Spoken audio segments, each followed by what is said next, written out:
Ya, baik. Bismillahirrahmanirrahim. Assalamualaikum warahmatullahi wabarakatuh.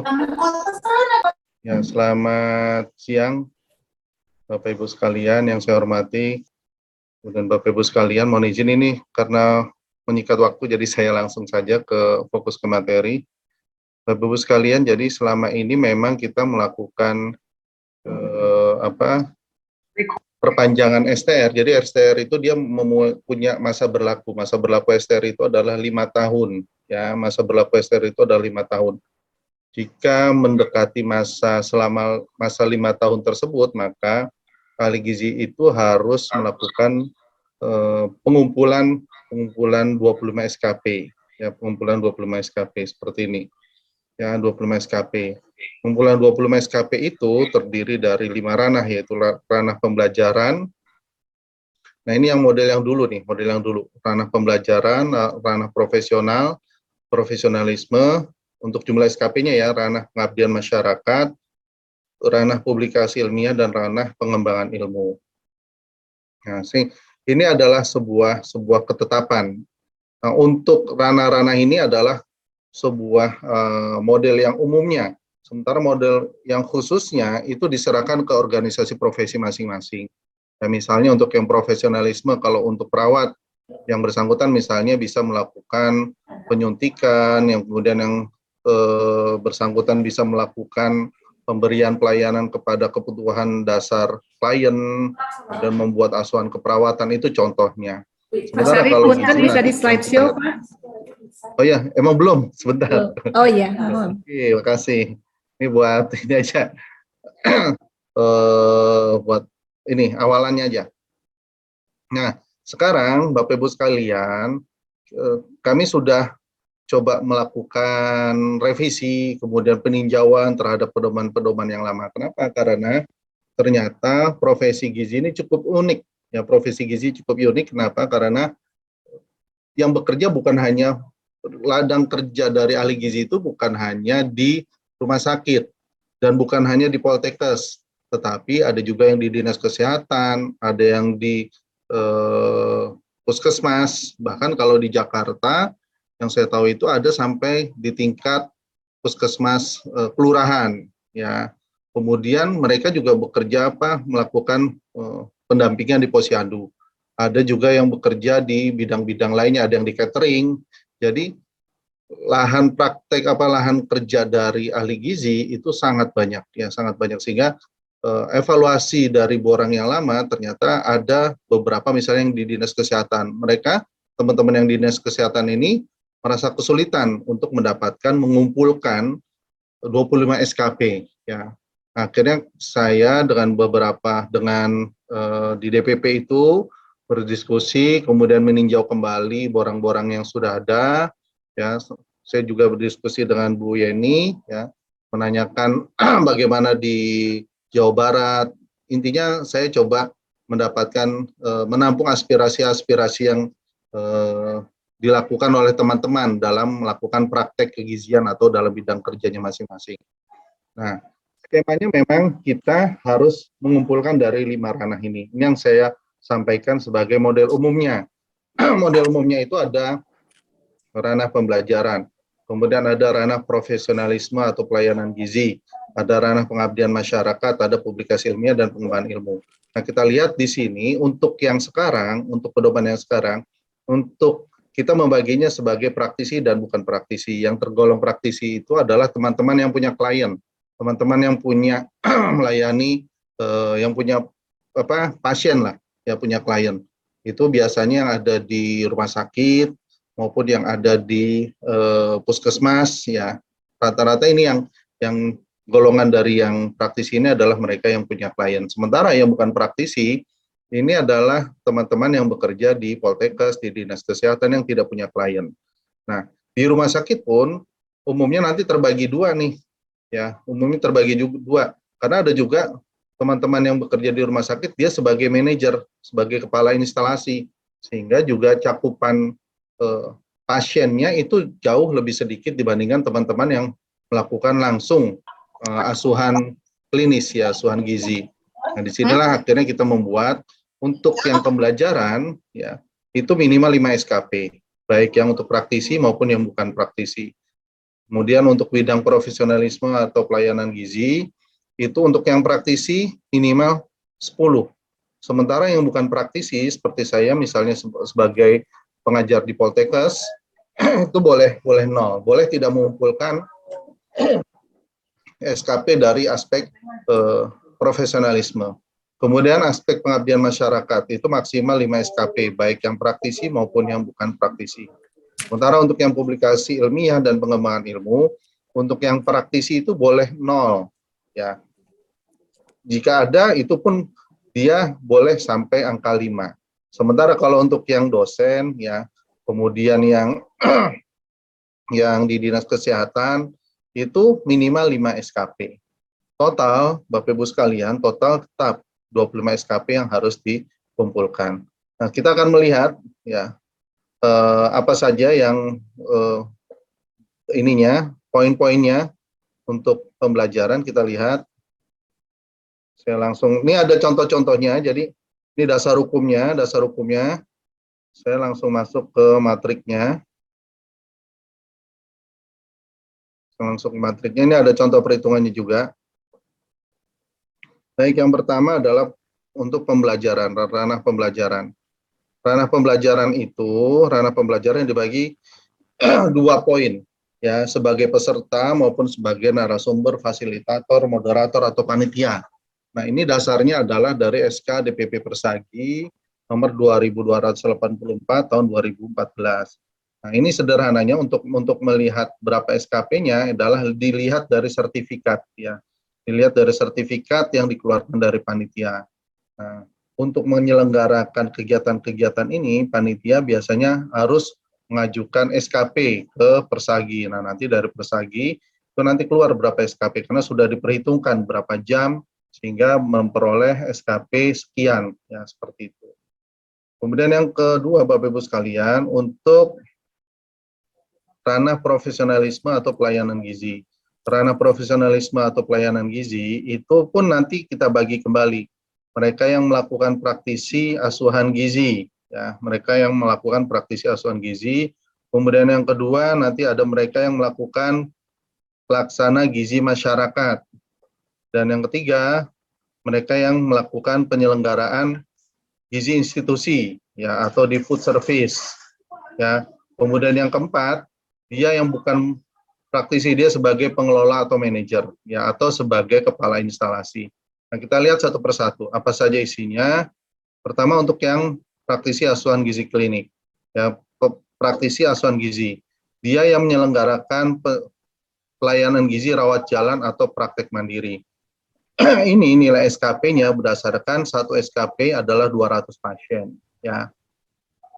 Nah, untuk satu SKP di daerah terpencil itu satu SKP-nya adalah 50 pasien. Sementara untuk penentuan daerah terpencilnya itu kami serahkan ke DPD-nya masing-masing, ya. Kearifan lokal dari DPD-nya masing-masing, karena DPD masing-masing yang mengetahui daerah-daerah mana yang memang sangat sulit untuk memperoleh pasien. Ya, bisa juga misalnya di daerahnya bukan daerah terpencil, tapi memang institusinya itu adalah memang institusi yang kecil, ya, institusi yang kecil. Nah, ini tinggal nanti DPD mengeluarkan SK, ya, menetapkan bahwa institusi ini masuk golongan ke dalam daerah yang SKP-nya itu adalah 50 pasien. Nah, kita lihat bagaimana cara perhitungannya. Di atas, ini tadi matrikulasinya, di atas ada hitungannya. Apakah sulit memperoleh 200 pasien? Ya, apakah sulit memperoleh 200 pasien? Ilustrasi seperti ini, Bapak Ibu sekalian. Jadi ilustrasinya adalah ini. Mereka yang melakukan praktik rawat jalan atau gizi mandiri. Ya, jadi seorang tenaga gizi diperkirakan dalam sehari rata-rata menangani 2 pasien. Jadi 1 SKP itu 200 pasien ternyata bisa diperoleh. Kenapa? Ilustrasinya, asumsinya adalah dalam 1 hari dia menangani 2 pasien, sehingga dalam 5 hari kerja, ya, kemudian dihitung menjadi dalam sebulan, ya, ini nanti akan keluar nih 2 pasien dikali dengan 5 hari kerja dikali dengan 4 minggu, sehingga ahli gizi tersebut dalam 1 bulannya itu memperoleh pasien sebanyak 40 pasien atau 40 klien.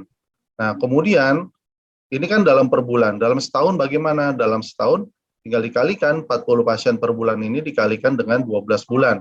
Sehingga mendapatkan 480 pasien dalam 1 tahunnya. Nah, ini kita mengumpulkan dalam 5 tahun sehingga selama 5 tahun yang bersangkutan atau ahli gizi tersebut bisa melakukan pelayanan terhadap 2.400 pasien. Nah, dengan asumsi satu SKP-nya itu dengan satuan satu SKP-nya adalah 200 pasien, maka tadi yang bersangkutan itu bisa memperoleh 12 SKP. Nah, kalau kita bandingkan, ternyata tadi untuk yang praktisi dia hanya ya minimal 10 SKP. Jadi untuk nilai minimal saja dia sudah bisa memenuhi dari pelayanan rawat jalan atau mandiri.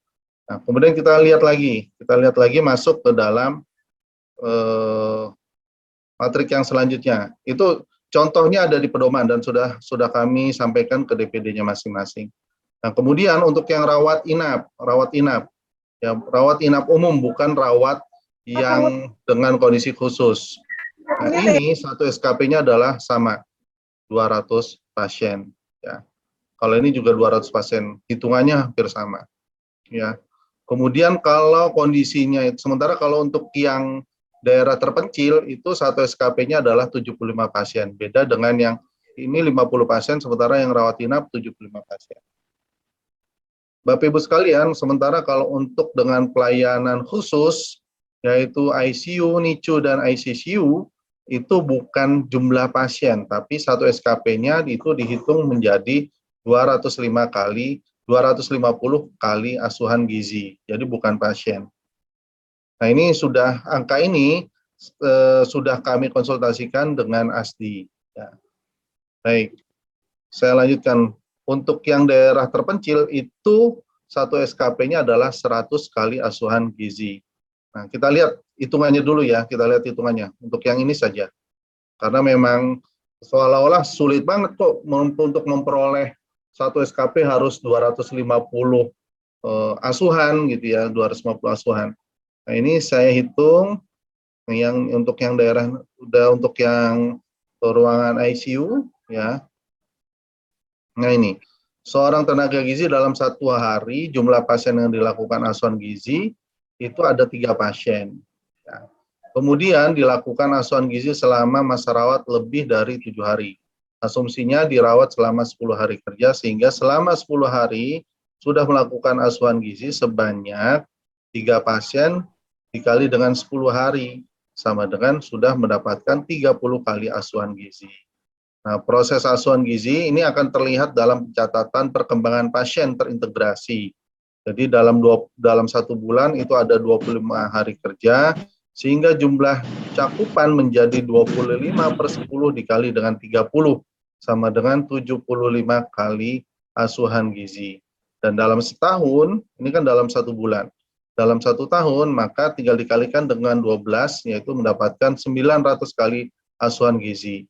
Dan ditetapkan satu SKP-nya sebanyak 250 kali, maka dalam 1 tahun yang bersangkutan bisa memperoleh 3,6 SKP. Dan jika ini dilakukan selama 5 tahun, maka ahli gizi tersebut bisa mendapatkan 4.500 kali asuhan gizi, sehingga memperoleh sekitar 18 SKP. Nah, ini hitung-hitungan ini sudah kami diskusikan dengan ASDI. Baik, Bapak Ibu sekalian, kita lanjutkan. Kita lanjutkan ke hitungan selanjutnya ya. Sini. Untuk yang pelaksanaan gizi masyarakat. Pelaksanaan gizi masyarakat ini satu kegiatan, bukan dihitung satu SKP, Bapak Ibu sekalian. Ya. Jadi ini akan masuk sebagai dalam satu kegiatan, itu pasti nanti ada rencana kegiatan. Ya, ada rencana kegiatan, ada implementasi, ada monitoring evaluasi. Jadi dalam 1 tahun itu dalam satu kegiatan itu bisa memperoleh 3 SKP. Misalnya masalah penyelenggaraan penyuluhan untuk anak sekolah. Nah itu ada rencana program itu 1 SKP, ada implementasi itu 1 SKP, ada monitoring evaluasi itu 1 SKP. Nah tinggal dibagi saja Bapak Ibu sekalian, tim kegiatan tersebut ada berapa orang. Kalau ada 5 orang berarti 1/5, yaitu 0,2 SKP per tahun. Ya. Kemudian kalau implementasinya juga demikian, 1 SKP dibagi dengan jumlah timnya yang terlibat di dalamnya. Ya. Begitu juga dengan monitoring. Nah, Bapak Ibu sekalian, bagaimana untuk yang pelaksana di Puskesmas, Posyandu, gitu ya, kemudian di pelayanan gizi masyarakat lainnya sama. Jadi setiap satu kegiatan itu bukan dihitung menjadi 1 SKP, itu dihitung perencanaan 1 SKP, implementasi 1 SKP, dan monitoring evaluasi itu adalah 1 SKP. Tinggal permasalahannya adalah dalam satu tim tersebut ada berapa orang ya, ada berapa orang. Nah, dokumennya apa saja? Dokumennya adalah tadi dokumen perencanaan, kemudian dokumen pelaksanaan, kemudian dokumen monitoring evaluasi. Kemudian Bapak Ibu sekalian, untuk yang penyelenggaraan makanan bagaimana? Untuk yang penyelenggaraan makanan sama. Setiap satu kegiatan, ya setiap satu kegiatan itu kita hitungkan tadi perencanaan, implementasi, monitoring evaluasi itu masing-masing adalah 1 SKP. Ya, jadi sama seperti yang di masyarakat, satu kegiatan itu bukan 1 SKP, tapi satu kegiatan itu dihitung 3 SKP dengan perincian 1 SKP-nya itu adalah perencanaan, 1 SKP-nya adalah implementasi, dan 1 SKP-nya itu adalah monitoring dan evaluasi. Begitu juga untuk teman-teman yang di jasa boga, kemudian di pariwisata, ya pelayanan gizi di pariwisata, pelayanan haji, ya, dan di asrama atau rumah sakit atau panti asuhan atau di tempat bencana. Untuk yang haji, kegiatan berkaitan dengan pelayanan penyelenggaraan makanan meliputi kegiatan perencanaan, implementasi, dan monitoring, serta evaluasi. Ini masing-masing adalah 1 SKP. Nah, bila kegiatan ini berkaitan dengan pelayanan konseling gizi, ya, jadi 1 SKP itu kan masing-masing ada perencanaan, implementasi, monef. Itu 1 SKP, 1 SKP, 1 SKP. Sementara kalau dalam kegiatan hajinya itu adalah dilakukan konseling gizi, maka tadi ini sama dihitungnya sebagai perhitungan kegiatan rawat jalan, ya rawat jalan atau rawat inap. Bapak Ibu sekalian, kita lihat posisinya misalnya saya sebagai kepala instalasi, saya mendapatkan dari mana? Ya, ada 3 poin yang bisa kita dapatkan. Ya. Satu, yang pertama adalah mereka sebagai pengembang, pengelola atau manajerial. Sebagai contoh adalah kepala departemen, kepala instalasi, kepala unit, ya penyelenggaraan makanan, kepala institusi pendidikan atau manajer gizi. Masing-masing dia akan mendapatkan ya itu 2 SKP per tahunnya. Ya. Buktinya adalah dengan menunjukkan SK penunjukan, ya dengan melampirkan fotokopi SK penunjukan. Kemudian misalnya sebagai kepala seksi, kepala instalasi pelayanan gizi rawat jalan atau rawat inap, ini 1 SKP. Atau sebagai kepala penanggung jawab praktek pelayanan gizi mandiri, itu mendapatkan 1 SKP. Ya, buktinya adalah dari SK penunjukannya. Kemudian Bapak Ibu sekalian, sebagai seorang manajer biasanya juga membuat pedoman atau dokumen juknis atau juklak sebagai atau SPO ya, sebagai pedoman bagi level di bawahnya untuk melaksanakan kegiatan-kegiatan gizi. Nah, ini pedoman administrasi pelayanan gizi itu dihargai 1 SKP per pedoman. Kemudian untuk SPO, instruksi kerja, indikator kerja, kinerja, dan kegiatan unit kerja gizi lainnya, itu 5 SOP dihargai dengan 1 SKP. Bapak Ibu sekalian, kita masuk ke dalam ranah pengabdian masyarakat. Pengabdian masyarakat ini sebagai pengurus OP, ya pengurus OP organisasi profesi yang di dalamnya bukan hanya Persagi saja, sudah barang tentu ada ASDI, ada KIGI, ada ISNA, ada ASNI, ya itu masing-masing kalau posisinya sebagai Dewan Pembina itu 3 SKP per tahunnya, ya 3 SKP per tahunnya. Nah, kalau dia menjabat satu periode itu masa-masanya sekitar 4 tahun, maka setiap tahunnya yang bersangkutan bisa memperoleh 3 SKP kalau posisinya sebagai Dewan Pembina. Sebagai Ketua DPP Persagi atau DPP ASDI atau KIGI atau ISNA atau ASNI, ya, itu 3 SKP. Sementara sebagai Ketua Bidang, Wakil Sekretaris Bendahara di DPP Persagi, ASDI, dan KIGI itu 2 SKP. Sebagai Ketua Majelis atau Komite yang dibentuk oleh DPP Persagi itu 2 SKP. Sebagai Ketua atau Wakil atau Sekretaris DPD Persagi itu memperoleh, jadi untuk yang level provinsi memperoleh 2 SKP. Sebagai anggota atau bidang Majelis Komite DPP Persagi atau ASDI itu 1 SKP. Pengurus DPD atau DPC, ya, pengurusnya ini pengurus DPC, DPD atau DPC Persagi atau ASDI ini 1 SKP. Sementara ketua atau anggota tim penilai portofolio tenaga gizi itu memperoleh 1 SKP per tahunnya. Baik, Bapak Ibu sekalian, kemudian untuk bidang pengabdian masyarakat lainnya adalah di bakti sosial atau contohnya tanggap darurat, ya, tanggap darurat. Ini adalah bentuknya 1 SKP, ya, 1 SKP. Sementara kalau untuk bakti sosial itu 1 SKP untuk kegiatan selama 1 sampai 3 hari. Baik, Bapak Ibu sekalian, untuk yang publikasi ilmiah ini memang saya ambil dari BKD dosen, ya, karena memang ini penekanannya untuk teman-teman yang bekerja di bidang pendidikan. Ini ada yang kita sebut sebagai monograf atau bukti referensi, ini sama persis yang kami ambil dari BKD. Ya. Ini untuk monograf itu mendapatkan 3 SKP, sementara buku referensi itu 5 SKP. Boleh jadi teman-teman yang di rumah sakit juga misalnya mengeluarkan buku pedoman diet, pedoman gizi, itu bisa memperoleh 5 SKP untuk per bukunya. Kemudian hasil penelitian atau hasil pemikiran yang dipublikasi dalam bentuk majalah ilmiah, itu kalau majalah ilmiahnya itu adalah internasional, itu memperoleh 5 SKP, nasional terakreditasi itu 3 SKP, nasional tidak terakreditasi itu adalah 1 SKP. Tinggal diperhitungkan ada berapa tim yang masuk dalam pembentukan tulisan tersebut, ya, maksimal adalah 3 orang. Bapak Ibu sekalian, kita lanjut. Jika memperoleh hasil penelitian atau hasil pemikiran yang dipublikasikan dan berisi tentang tulisan dari berbagai penulis, ya, sebagai bab-bab dalam sebuah buku, ya, yang dipublikasikan. Kalau itu dipublikasikan secara internasional itu adalah 5 SKP. Kalau nasional itu 3 SKP. Nah, Bapak Ibu sekalian, kalau untuk di jurnal, ini kita bagi kembali nih, ada jurnal internasional, ada jurnal nasional. Kalau untuk jurnal yang internasional, kita masih pegangannya itu merujuk kepada Scopus. Kenapa yang kita khawatirkan?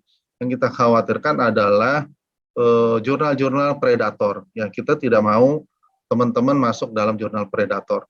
Dan di sini Bapak Ibu sekalian, kami tidak menentukan, kita tidak menentukan Scopusnya yang key berapa, ya. Yang penting dia masuk dalam jurnal Scopus, ya, sudah terindeks, bisa dilihat dari database-nya, ya, karena Scopus itu kita bisa lihat indeksnya dari website Simago, nanti bisa dicek dia masuk key berapa, dan kita tidak memperhitungkan dia masuk key berapanya, yang penting dia terindeks dalam Scopus, ya. Kalau dia terindeks bereputasi, ya, pada Scopus itu adalah 7 SKP. Dia terindeks, ya, terindeks pada basis data internasional bereputasi, tidak masuk Scopus itu adalah 6 SKP. Terindeks pada basis data internasional bereputasi di luar kategori A dan B, artinya bukan, jadi indeks itu bukan hanya Scopus, ya, ini bisa masuk sebagai di luar kategori A dan B itu adalah 5 SKP. Atau misalnya dia tidak dia jurnal ilmiah dan dia menggunakan bahasa resmi PBB, ya, itu adalah 1 SKP. Bapak Ibu sekalian, untuk jurnal nasional terakreditasi Dikti itu adalah 3 SKP, kemudian untuk terakreditasi Kemenristek Dikti, untuk Sinta 1 dan Sinta 2 itu adalah 3 SKP, untuk Sinta 3 dan 4 itu adalah 2 SKP. Sementara kalau untuk yang berbahasa Inggris atau bahasa resmi PBB, dan ini biasanya dan diakui oleh Kemenristek Dikti, contohnya CABI, kemudian Indeks Copernicus, itu adalah 2 SKP. Jurnal nasional yang tidak masuk dalam 3 kriteria di atas, yaitu tidak masuk dalam A, B, C, itu masuk dalam dihargai dengan 1 SKP. Bapak Ibu sekalian, hasil penelitian yang didesiminasikan ya, secara oral dimuat dalam proceeding dan proceeding tersebut dipublikasikan ya, jika dia ber-ISSN atau ISBN maka dia masuk dalam indeks SIMAGO adalah 6 SKP. Dia masuk dalam indeks Scopus ya, tapi level di bawahnya ini 5 SKP. Sementara kalau tidak masuk dalam kriteria 2 di atas ini, maka dia kita hargai menjadi 3 SKP. Sementara kalau dia dalam bentuk proceeding nasional itu kita hargai 2 SKP. Bapak-Ibu sekalian, jika misalnya kita membuat poster kemudian dimuat dalam proceeding, dan dipublikasi, kalau itu levelnya internasional itu adalah 3 SKP, nasional itu adalah 2 SKP, dan lokal itu adalah 1 SKP. Nah, Bapak Ibu, jika hasil penelitiannya itu masuk dalam sebuah seminar, disimposiumkan, tetapi tidak ada dalam proceeding atau tidak dipublikasikan, ini kalau levelnya adalah internasional memperoleh 3 SKP, nasional 2 SKP, dan lokal 1 SKP.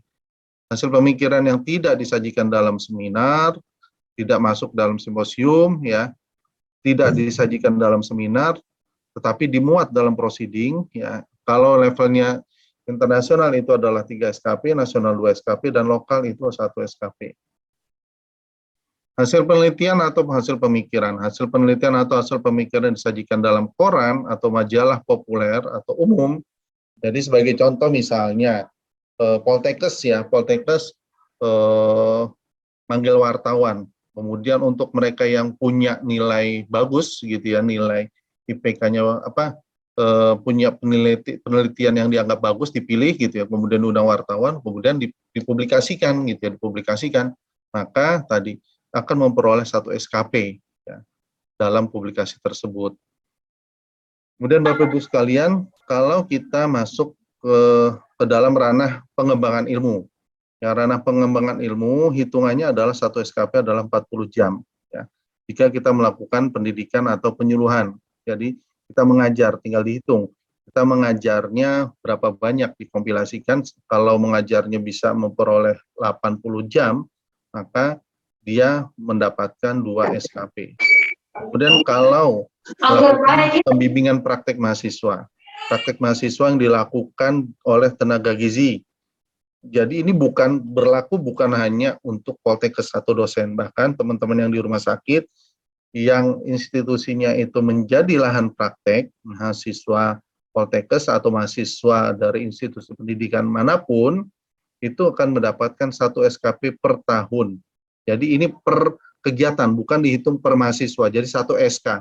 Ya, misalnya si A bekerja di rumah sakit X, gitu ya, kemudian mendapatkan SK sebagai pembimbing. Ya, maka 1 SK itu dihargai menjadi 1 SKP. Nah, Bapak-Ibu sekalian, untuk menyusun modul, buku, atau karya ilmiah, atau buku bahan ajar, atau pedoman pendidikan dan penyuluhan, intinya yang bukunya itu digunakan sebagai bahan ajar, ya, atau sebagai pedoman diklat. Nah, diklatnya itu dimanfaatkan oleh tenaga gizi, maka yang bersangkutan memperoleh 2 SKP. Seperti itu. Nah, ini nanti di pedoman ini ada rekapitulasi nih. Rekapitulasi untuk kinerja ranah profesionalisme rawat jalan atau rawat inap umum ya. Jadi nanti ditulis saja nomornya, ditulis ini dulu, nama institusi lokasi kerjanya di mana, misalnya rumah sakit X gitu ya.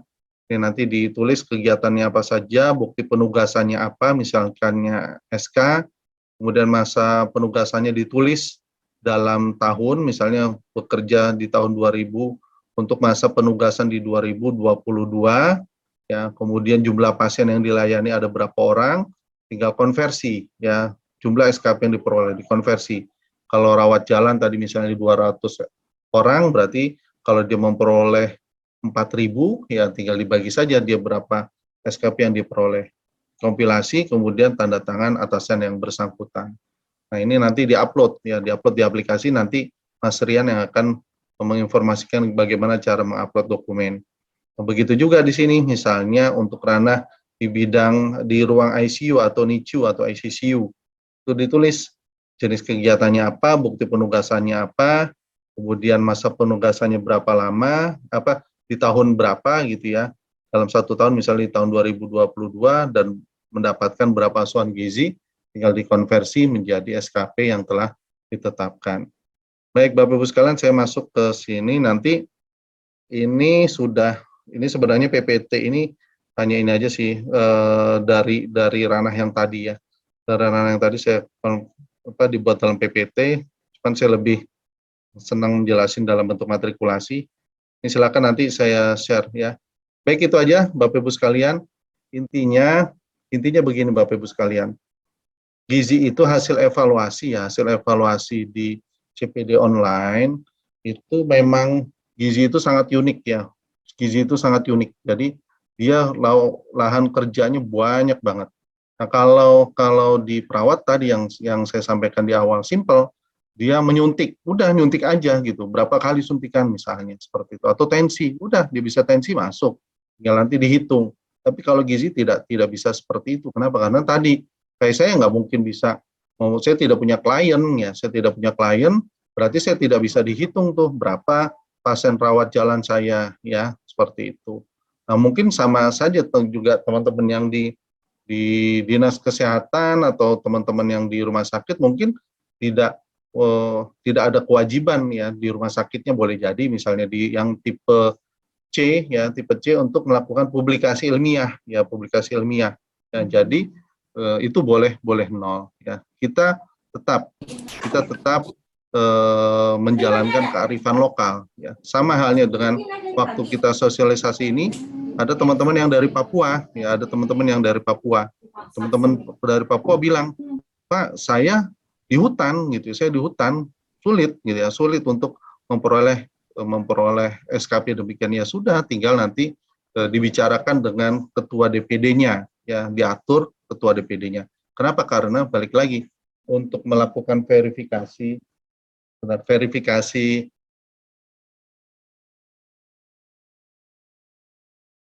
untuk yang melakukan verifikasi ini ya, verifikasi ini adalah DPD masing-masing, bukan DPP ya.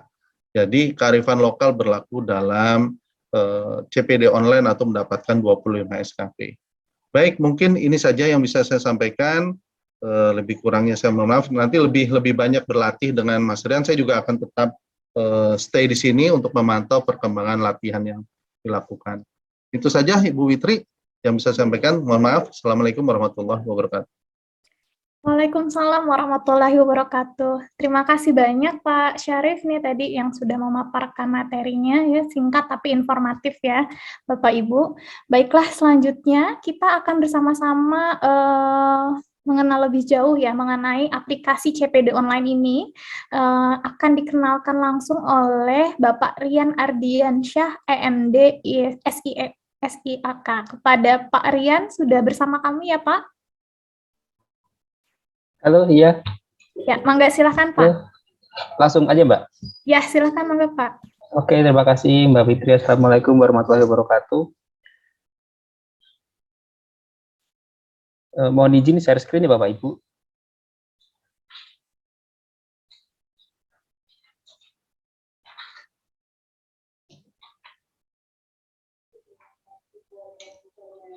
Oke. Ya, sebelumnya terima kasih untuk semua pengurus DPD Persagi Jawa Barat, beberapa panitia, tim verifikator semuanya diberikan kesempatan untuk menyampaikan atau memperkenalkan sistem portofolio online atau yang lebih dikenal dengan Siporlin, atau mungkin Bapak Ibu mengenalnya dengan CPD atau P2KB online. Oke, langsung saja ya untuk mempersingkat waktu. Sebenarnya CPD ini masih ada kaitannya dengan STR, STR adalah surat tanda registrasi, merupakan bukti tertulis yang diberikan oleh masing-masing konsil kepada tenaga kesehatan yang telah diregistrasi untuk menjalankan praktek. Nah, dalam kaitannya dengan CPD atau Siporlin ini kaitannya dengan re-registrasi STR. Nah, persyaratan untuk registrasi STR tadi sudah disampaikan oleh Pak Sarif, yaitu telah memiliki STR, telah melakukan praktik profesi, dan yang ketiga memiliki surat rekomendasi kecukupan SKP yang dikeluarkan oleh organisasi profesi melalui sistem informasi portofolio CPD. Nah, jadi SKP adalah satuan kredit profesi di pengakuan terhadap ahli gizi yang melakukan kegiatan pengembangan keprofesiannya yang diberikan oleh Persagi dan sudah ditetapkan untuk perpanjangan STR itu 25 SKP dalam 5 tahun. Nah, SKP ini tadi sudah disampaikan oleh Pak Sarif ya, harus dipenuhi melalui 5 ranah, yaitu 1 ada ranah pembelajaran, ranah profesionalisme, pengabdian masyarakat dan profesi, publikasi ilmiah, pengembangan ilmu dan pendidikan yang nantinya nanti akan saya tampilkan bagaimana cara inputnya di dalam sistem.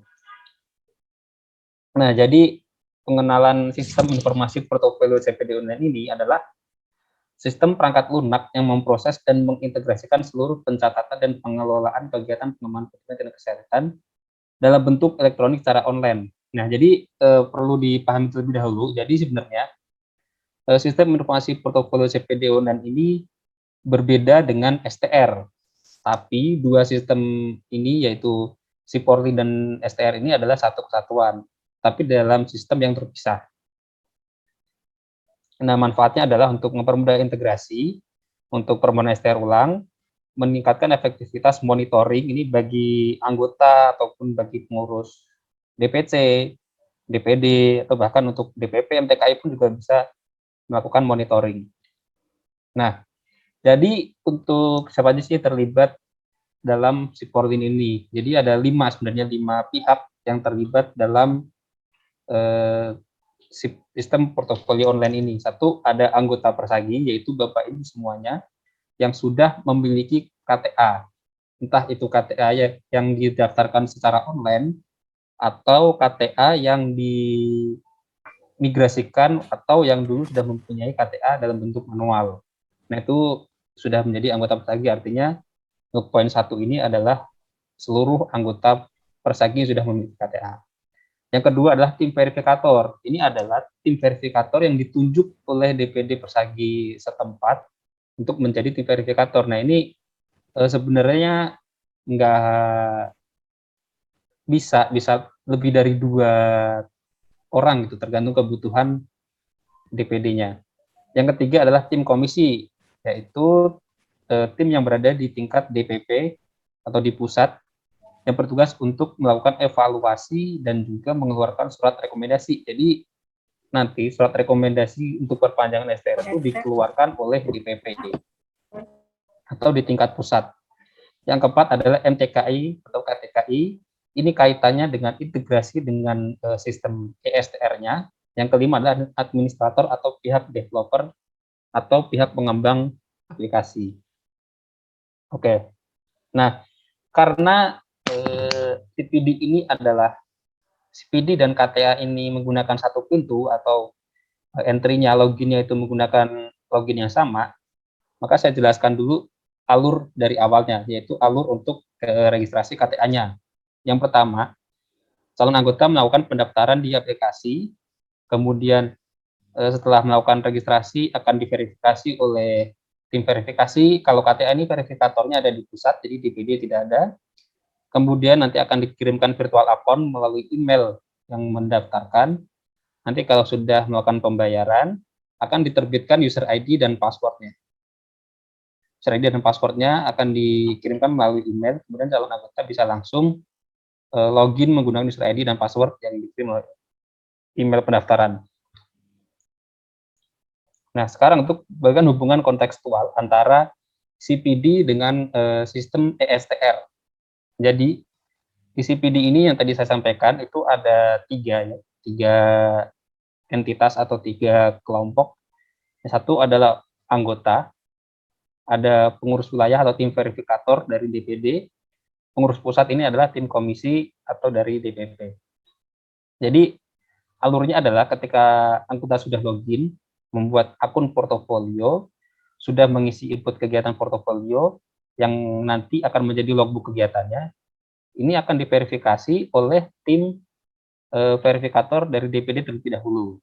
Jadi setelah tim verifikatornya login, mengakses logbook dari anggota, kemudian diverifikasi. Nah, hasil verifikasi ini ada dua nanti. Ini per kegiatan, ini ada hasil verifikasinya. Yang pertama, jika ditolak, maka akan ada notifikasi ke anggota tentang hasil verifikasinya.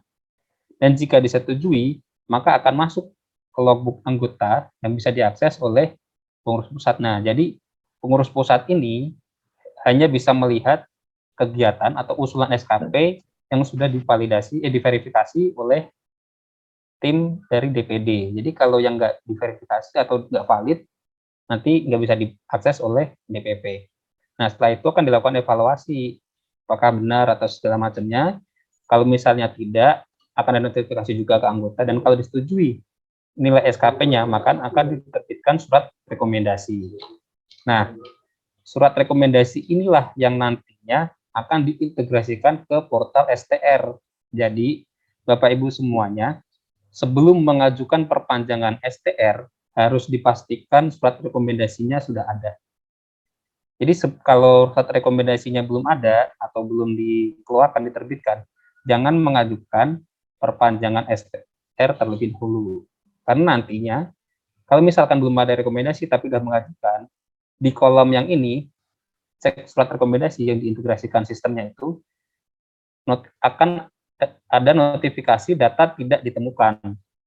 Nah, jadi harus dipastikan dulu surat rekomendasinya ini sudah ada dulu, kalau sudah ada baru ajukan perpanjangan. Nah, proses perpanjangannya sama dengan sebelumnya, yaitu login di portal STR, kemudian validasi, registrasi, isi form, dan lainnya sama.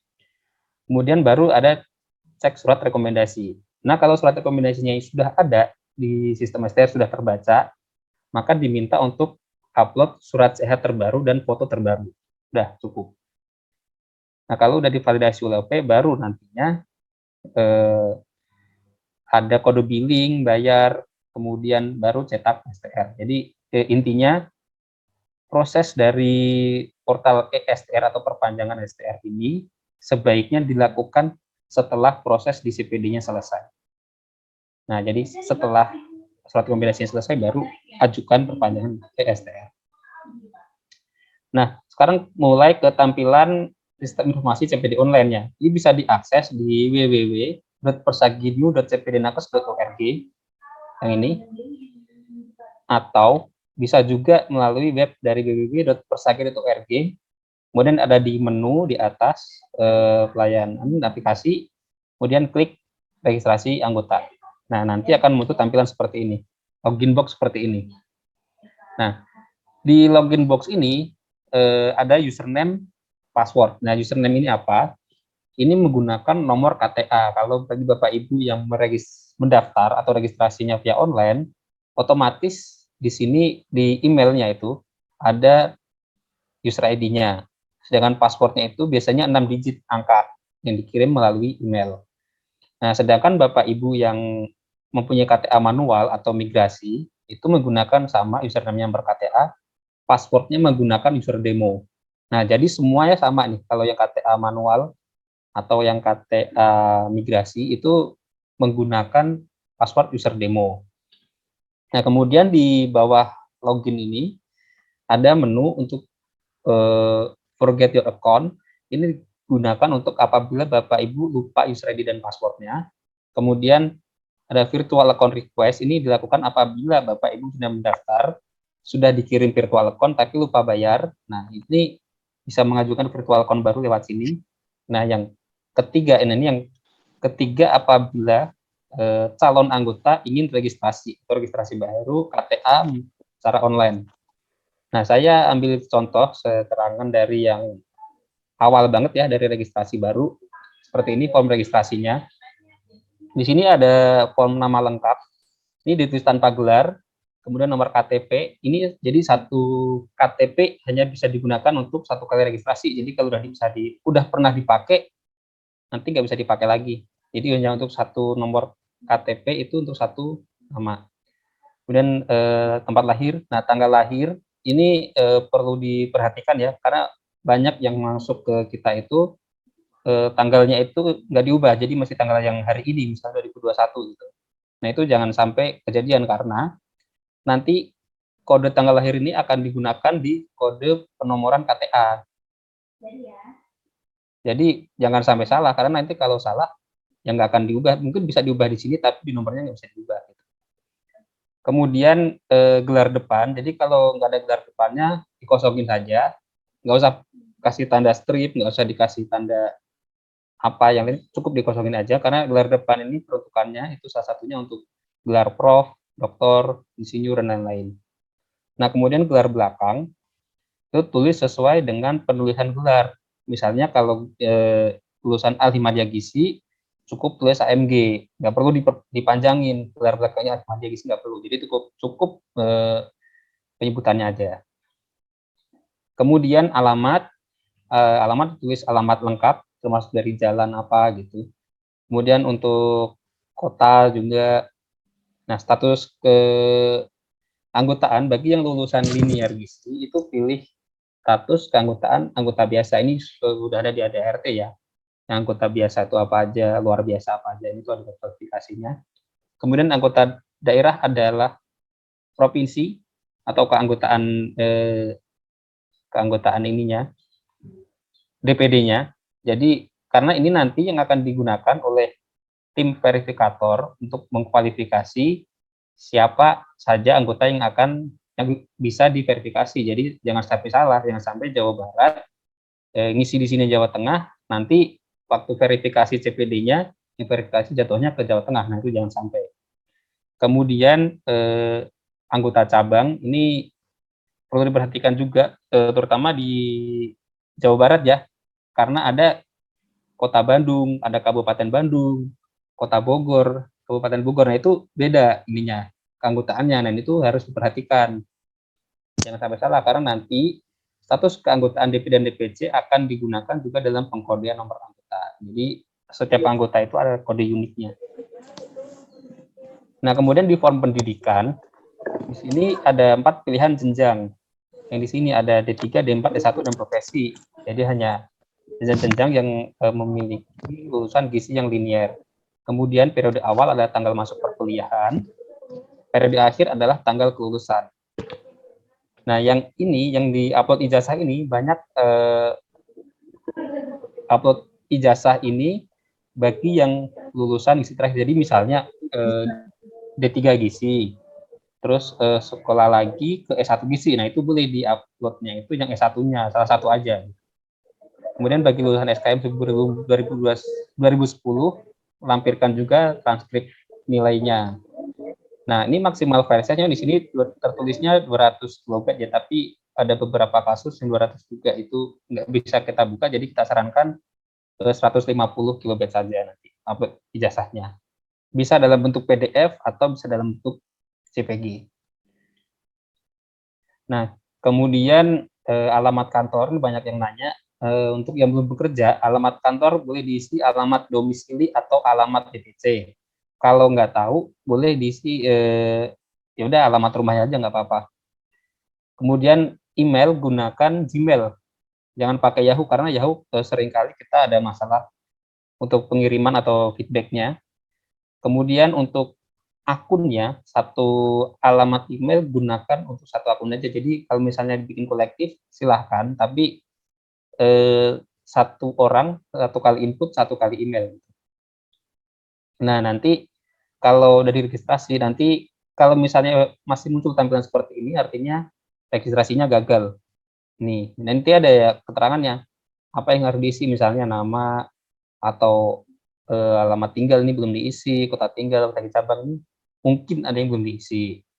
Atau kalau memang sudah pernah mendaftar, hubungi helpdesk pengurus pusat. Nah, ini melalui email ya, yang bersagi.member@gmail.com. Nah, kalau sudah muncul tampilan seperti ini registrasinya sukses.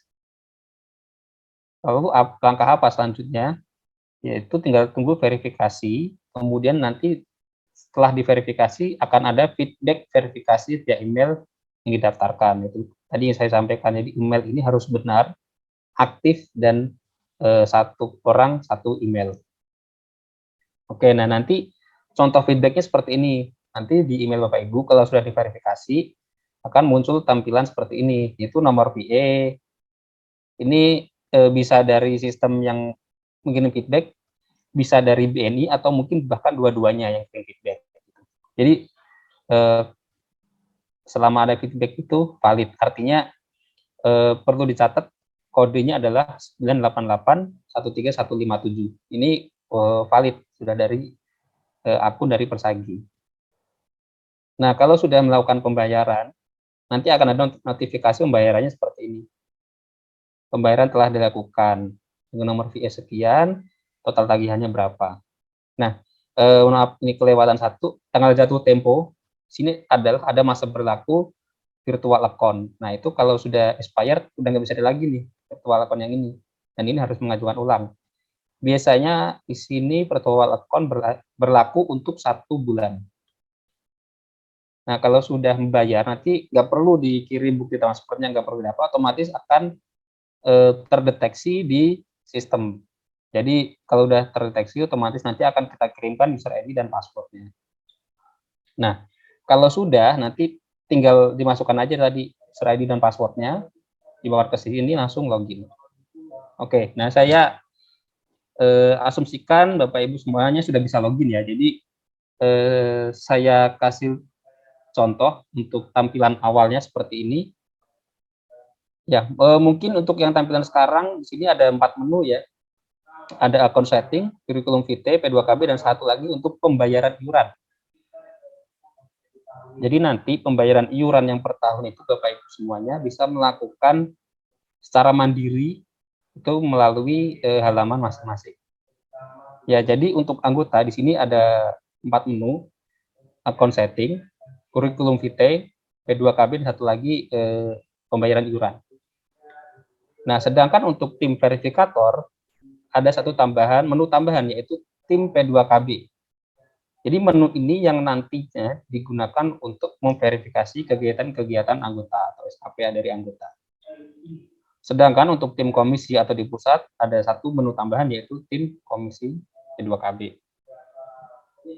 Oke, untuk anggota di sini bisa langsung masuk ke menu akun setting. Ini untuk memperbarui user ID yang atas ya. Kemudian ini memperbarui password atau memperbarui alamat email. Kenapa? Karena nanti semuanya informasi atau feedback segala macam itu nantinya akan melalui email. Jadi emailnya ini kalau misalnya nggak aktif yang lama, ada yang baru diperbarui dari sini. Nah, ini kemudian untuk identitas pribadinya di sini dari menu kurikulum vitae ada menu identitas pribadi. Nah, ini kalau misalnya untuk upload foto, untuk memperbarui, misalnya ada kesalahan di gelar, faktur registrasi, itu dari sini. Kemudian untuk riwayat pendidikan. Nah, ini ada di menu kurikulum vitae pendidikan. Jadi misalnya mau nulis nih D3-nya lulusan mana, S1-nya lulusan mana, caranya tinggal ditambah aja di sini. Ada tambah data, nanti diisikan. Seperti itu. Kemudian untuk tempat kerja utama, bisa dibuatkan riwayatnya juga atau historikalnya dari sini. Misalnya tempat kerjanya pertama di RSDSI, selanjutnya udah pindah tuh ke RS mana, nanti bisa diisikan juga jadi ada historinya. Tempat praktik juga dengan cara yang sama. Kemudian kita langsung masuk ke halaman P2KB. Nah, di sini sebenarnya ada petunjuk teknis secara singkat atau step by step melakukan atau mengajukan verifikasi kegiatan P2KB. Yang pertama itu ada, bisa dilihat di menu ini ya, petunjuk teknis, kemudian ada langkah 1, permohonan melakukan P2KB, kemudian yang kedua pencatatan atau pengisian borang, yang ketiga adalah pengelolaan logbook, yang keempat adalah pengelolaan dokumen persyaratan. Nah, ini semua ada di sini. Ada petunjuknya, jadi mungkin bisa dibaca Bapak Ibu semua. Nah, kita masuk ke langkah yang pertama, yaitu harus melakukan permohonan melakukan P2KB. Nah, di sini adalah diisikan nomor STR-nya. Jadi nomor STR ini harus ditulis persis dengan yang tertulis di STR Bapak Ibu semuanya. Kenapa?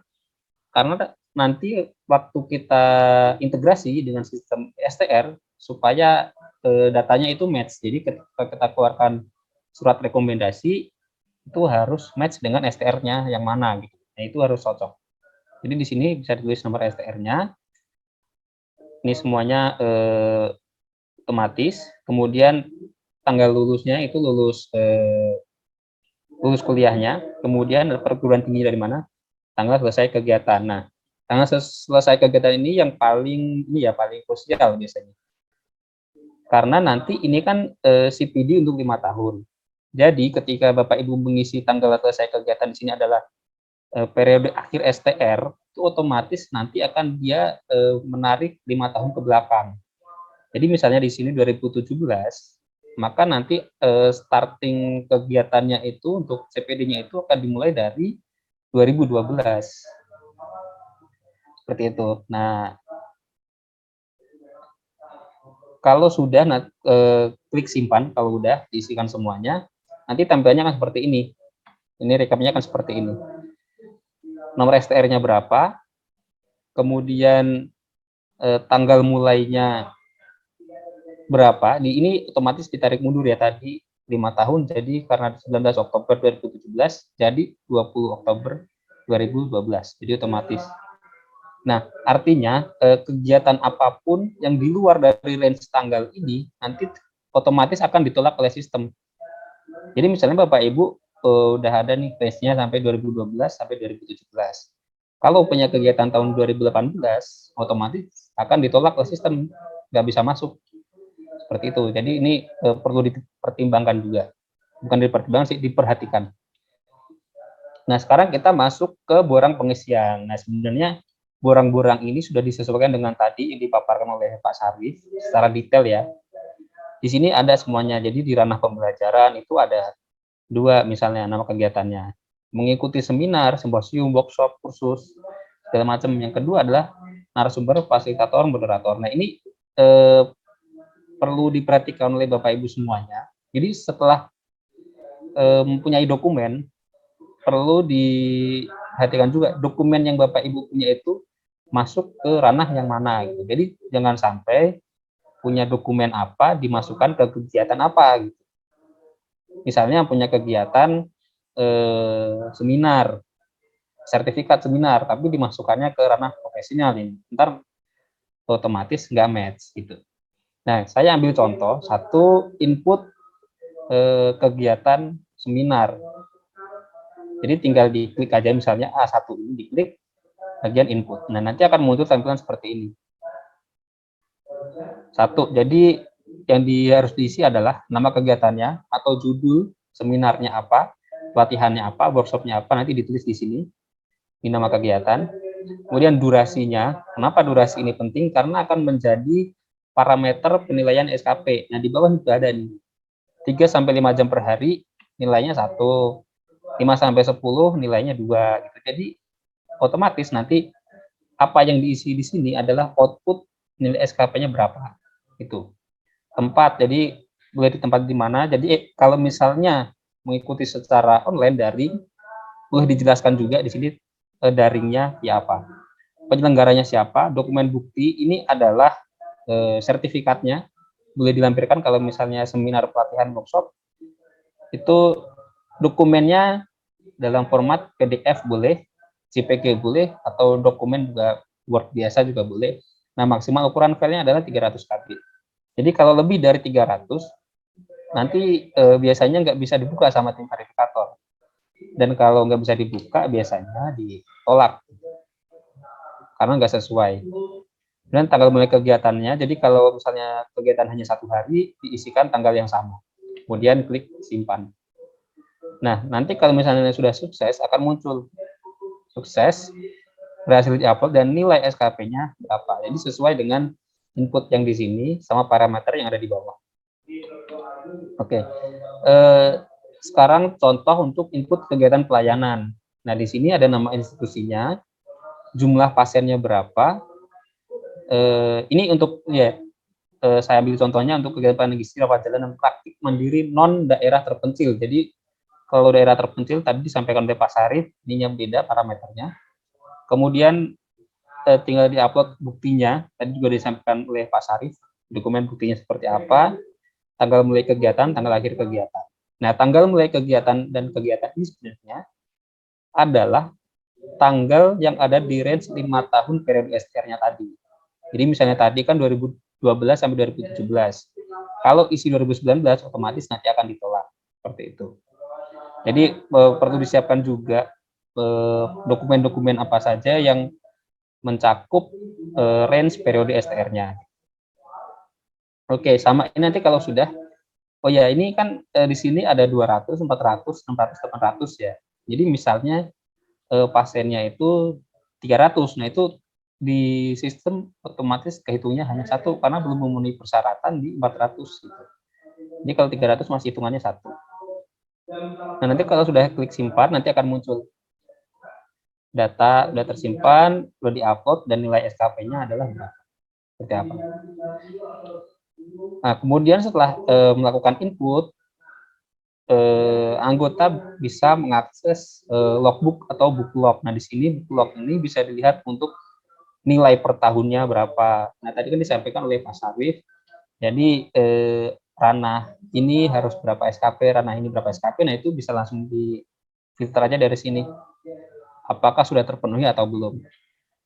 Nah jadi misalnya ini, saya ambil contoh yang kegiatan 1 jumlahnya berapa, disetujuinya berapa, SKP-nya berapa. Nah nanti ada semua rekapnya di sini. Atau anggota juga bisa mengakses dashboard. Nah di sini ada menu dashboard. Di sini akan terlihat tuh cakupan SKP-nya. Di sini ada bisa dilihat untuk per tahunnya, atau bisa dilihat juga untuk yang sebelah kanan ini untuk cakupan selama 5 tahun. Nah, jadi ada indikatornya ya. Jadi kalau merah itu nilai sama dengan 0, kuning nilai masih kurang dari target, hijau itu sudah lebih atau sama dengan target, atau titik amannya adalah kalau di sininya sudah hijau. Nah, sebenarnya kalau dari sisi anggota, ketika sudah mengajukan input borang, sudah semuanya di buku log juga sudah masuk, di dashboardnya itu tapi masih kosong, ini karena belum diverifikasi. Jadi harus diverifikasi oleh tim verifikator DPD terlebih dahulu, supaya angka-angka SKP-nya ini muncul. Jadi kalau belum disetujui otomatis masih 0. Sininya. Kalau udah sampai di tahap ini, sebenarnya tugas anggota selesai, jadi tinggal menunggu verifikasinya saja. Sekarang kita masuk ke tim verifikator DPD. Nah, di sini juga ada panduan ringkasnya, panduan singkatnya. Jadi untuk teknis verifikasi, di sini ada mengakses permohonan kegiatan P2KB, ada ngecek punya anggota, kemudian verifikasi dokumen. Nah, DPD bisa langsung melakukan pendataan di sini. Tadi saya bilang tadi ya. Jadi misalnya DPD Jawa Barat hanya bisa memverifikasi bagi anggota yang berada di regionalnya tersebut. Jadi Jawa Barat ya Jawa Barat, Jawa Tengah ya Jawa Tengah, nanti di makanya di awal kalau bisa jangan sampai salah mengisikan keanggotaan DPD-nya. Nah, bagi tim verifikator bisa langsung klik aja namanya, karena di sini ada keterangan ya di menu accepted waiting list. Jadi waiting list ini artinya yang sudah berapa kegiatan yang sudah diajukan oleh Pak Agus Karim, nih ambil contoh ya. Berapa kegiatan sudah diajukan oleh Pak Agus Karim untuk diverifikasi. Nah, di sini tertulis 21. Yang sudah diterima masih 0, artinya belum diverifikasi sama sekali. Seperti cara bacanya. Nah, nanti sudah kita sortir, jadi di sistem itu otomatis yang muncul di nomor 1 adalah yang sudah mengajukan tapi yang waiting list-nya masih banyak. Otomatis nanti nomor 1. Nah, kemudian setelah diklik nama ini, nama anggota, nanti akan muncul tampilan seperti ini. Ada beberapa kegiatan sudah diajukan oleh anggota tadi berdasarkan form-form borang pengisian. seperti ini. Nah, di sini untuk memastikan input dan dokumennya itu bisa diklik dokumennya, nanti bisa dibuka. Kemudian ada menu waiting, accepted, sama reject. Nah, waiting ini artinya kalau mungkin Bapak belum yakin dengan ini, boleh di waiting artinya pending, tunda. Kemudian accepted untuk menerima atau diterima, disetujui, itu pilih accepted. Kemudian rejected untuk menolak. Jadi misalnya faktor penolakannya ada macam-macam ya, salah satunya mungkin input 2 kali, satunya bisa diterima, satu bisa ditolak. Nah, usahakan diberi alasan penolakannya pada kolom catatan P2KB-nya. Ya, kalau sudah nanti di bawah ada klik simpan. Nah, setelah itu ada rekapitulasi mulai SKP-nya. Tadi atas nama Pak Agus Karim. Ini DP tim verifikator bisa melihat nih. Yang misalnya tadi sudah disetujui ada 8 SKP, nah nanti akan otomatis muncul keterangan hijau. Di sini ada rekap per tahunnya. Kalau sudah di sininya sudah total 25, artinya sudah berhak mendapatkan rekomendasi. Kalau belum, diusahakan untuk melengkapinya terlebih dahulu. Nah, jadi tahap DPD sebenarnya cukup sampai di sini ya. Setelah kasih keterangan accepted, reject, waiting, klik simpan, sudah selesai. Jadi langkah selanjutnya adalah tugas dari tim komisi atau yang ada di pusat itu untuk evaluasi. Nah, nanti dari tim komisi juga ada muncul tuh dari DPD itu yang sudah diajukan atau yang sudah melengkapinya itu berapa orang. Otomatis di sini muncul, nanti tinggal diklik, ada di view, kemudian tinggal diterbitkan surat rekomendasi. Nah, yang saya kasih highlight di sini adalah nomor surat atau nomor rekomendasi di sini adalah yang digunakan untuk integrasi dengan sistem ESTR. Jadi nomor surat inilah yang nantinya akan jadi kunci untuk integrasi.